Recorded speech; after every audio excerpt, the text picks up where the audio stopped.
Assalamualaikum warahmatullahi wabarakatuh. Perkenalkan, nama saya Erisa Puspadewi dari kelas semester 3E NPM 1913053133, absen 11. Di sini saya akan membawakan materi dari kelas 4, tema 1, subtema 1, pembelajaran 1, tentang mata pelajaran Bahasa Indonesia yang bertemakan keberagaman budaya bangsaku. Berikut materi yang akan saya jelaskan. Assalamualaikum warahmatullahi wabarakatuh. Selamat pagi anak-anak. Nah, sebelum kita memulai pembelajaran pada pagi hari ini, alangkah baiknya kita untuk berdoa bersama-sama. Nah, Ibu pimpin berdoa mulai. Berdoa selesai. Nah, sekarang bagaimana keadaan kalian? Apa kabar semuanya? Semoga kita semua dalam keadaan baik sehingga kita dapat melanjutkan pembelajaran pada hari ini. Jadi di sini Ibu akan menyampaikan pembelajaran tentang tema 1, yang subtema 1, pembelajaran yang pertama, mata pelajaran Bahasa Indonesia hari ini. Nah, itu tentang keberagaman budaya bangsaku. Nah, kalian tahu kan, kalau di Indonesia ini, di tempat yang kita tinggal ini, yaitu bangsa Indonesia, itu banyak sekali keberagaman yang ada di dalamnya. Contohnya itu ada bahasa daerah itu banyak sekali. Yang sekarang kita gunakan itu bahasa Indonesia karena untuk meratakan semua dan agar tidak ada perpecah belahan di antara kita. Nah, bahasa itu ada banyak, ada bahasa Jawa, bahasa banyak, pokoknya ya masih banyak lagi. Nah, selain bahasa itu ada lagi suku bangsa.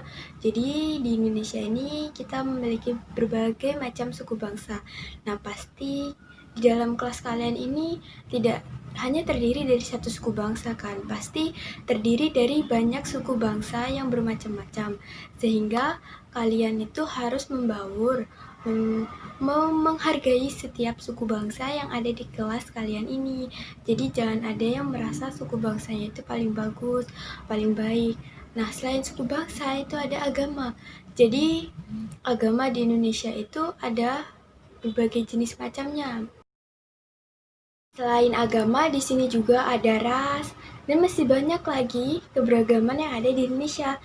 Nah, pulau di Indonesia juga ada Pulau Sumatera, Kalimantan, Pulau Jawa, Pulau Papua, dan ada pulau yang kecil itu Pulau Bali, sama ada Pulau Sulawesi. Nah, di sini kita sudah mempelajari tentang keberagaman budaya bangsa kita, yaitu di Indonesia. Nah, selanjutnya di sini Ibu ada sebuah teks. Nah, Ibu beri waktu sekitar 5 menit untuk membaca teks tersebut. Nah, silahkan baca teks tersebut.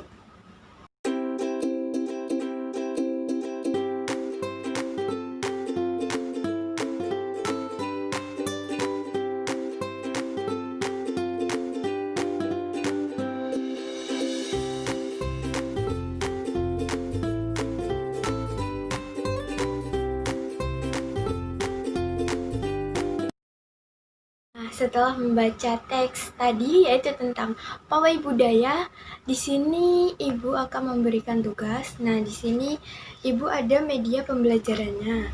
Nah, media pembelajarannya di sini yaitu diagram. Nah, seperti ini. Nah, kalian bisa membuat ini di rumah. Nah, jadi diagram ini di sini itu berisi tentang gagasan pokok. Nah, apa sih gagasan pokok itu? Jadi gagasan pokok itu inti atau pokok ide yang ada dalam paragraf tersebut. Jadi gagasan pokok itu seperti kalimat yang mewakili semua isi dari teks bacaan tersebut. Nah, selain gagasan pokok, yang mengelilingi gagasan pokok ini itu ada gagasan pendukung. Nah, seperti ini. Nah, gagasan pendukung itu adalah gagasan ide kalimat paragraf atau informasi pendukung dari gagasan pokok itu. Jadi, gagasan pendukung ini adalah sebuah kata-kata kalimat yang mendukung dari gagasan pokok ini. Biasanya itu berupa penjelasan tentang gagasan pokok ini. Nah, di sini Ibu memberikan tugas untuk kalian untuk mengisi sebuah gagasan pokok dan gagasan pendukung yang ada di sini. Nah, sebelum kita mengisi, di sini Ibu akan memberikan contoh. Nah, jadi kalian bisa mengerjakan di rumah. Jadi, mari kita kerjakan bersama-sama ya. Dalam teks pawai budaya tadi, di sini Ibu sudah mengisi gagasan pokoknya. Nah, di sini itu gagasan pokoknya yaitu terdapat dalam kalimat pertama, yaitu kalimat pawai budaya sangat menarik bagi Kampung Babakan. Nah, di sini itu gagasan pokok ini sudah mencakup semua teks yang ada di situ, semua inti teks yang ada di situ. Nah, selanjutnya kalian bisa mengisi paragraf pendukungnya. Nah, di sini kalian isi semua paragraf pendukung yang kosong. Jadi di sini Ibu memberikan contoh dari paragraf pendukungnya. Nah, ini contoh paragraf pendukungnya yang itu berisi kalimat pawai ini selalu menampilkan keragaman budaya Indonesia. Nah, ini adalah contoh paragraf pendukungnya. Nah, silahkan kalian isi untuk paragraf pendukung yang masih kosong lainnya. Jadi, apa sih tujuan kita belajar tentang keberagaman Indonesia? Dan apa sih tujuan kita itu membuat media pembelajaran seperti ini?